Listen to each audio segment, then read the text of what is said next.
오늘은 어제에 이어서 계속해서 바벨론의 심판 메시지가 전해지고 있습니다. 오늘 말씀을 묵상하며 저는 두 가지를 묵상하게 되었습니다. 첫 번째로 하나님께서는 심판이라는 이야기를 전하시는 데 있어서 이미지를 계속 주고 계시다라는 것입니다. 20절부터 24절까지는 철퇴에 대한 이미지를 그리게 만드십니다. 예전까지는 바벨론이 하나님의 철퇴가 되어 열방을 심판하는 도구가 되었지만 이제는 오히려 바벨론이 열방으로 인하여 심판을 맡게 될 것을, 철퇴를 맡게 될 것을 그리라 라고 이야기를 하고 있는 것이죠. 25절과 26절은 화산의 이미지를 그리고 있습니다. 온 세계를 멸하는 멸망의 사나, 그리고 불탄산이 되게 할 것이다 라고 이야기를 하죠. 너는 영원히 황무지가 될 것이니라.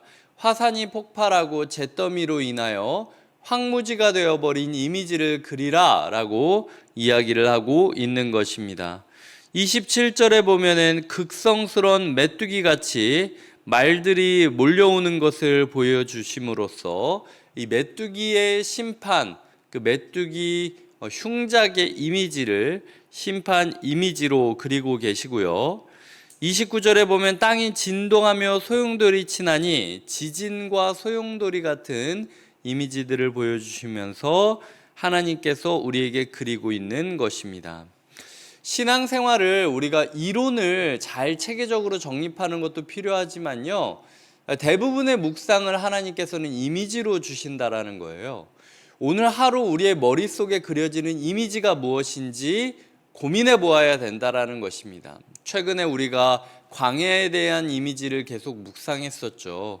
오늘은 철퇴, 화산 폭발한 뒤의 모습, 극성스러운 메뚜기, 지진과 소용돌이 같은 이미지들을 그리면서 하나님께 심판받는다라는 게 얼마나 무서운지를, 우리가 하나님께 심판받지 않기 위해서 얼마나 노력해야 되는지를 그리고 있다라는 거죠. 그래서 오늘 내가 머릿속에 그려지는 신앙생활의 이미지가 무엇인지를 기억하시면서 말씀을 묵상하시는 게 필요하다라는 이야기를 드리고 싶었습니다. 그래서 오늘 하루 하나님께서 주시는 나의 신앙생활의 이미지를 그리며 마음에 담고 살아가 보자 라는 것이 첫 번째 묵상이고요.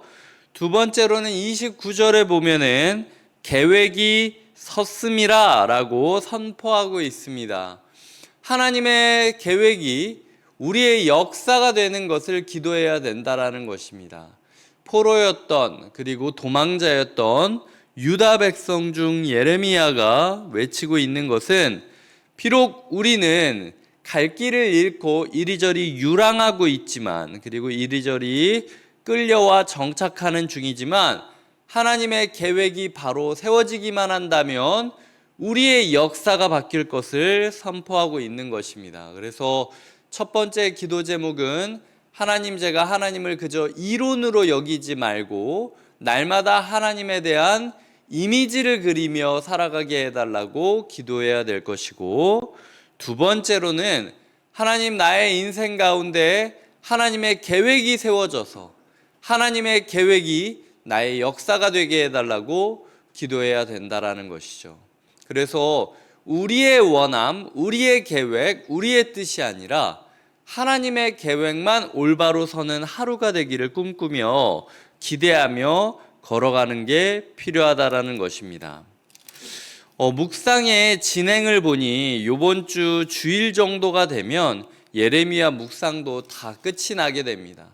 이제 얼마 안 남은 이 시간 동안 하나님께서 예레미야를 통하여 수많은 이미지들을 주셨는데, 도대체 내 신앙생활을 어떤 그림으로 표현할 수 있을지 고민해보고 기도해보시고 궁리해보시며, 그리고 내가 생각했던 것들이 나의 뜻인지 하나님의 계획이신지 분별하시며, 오직 우리의 인생 가운데 하나님의 계획만 역사로 세워지기를 꿈꾸시는 하루 되시길 주님의 이름으로 축복드립니다. 기도하시겠습니다.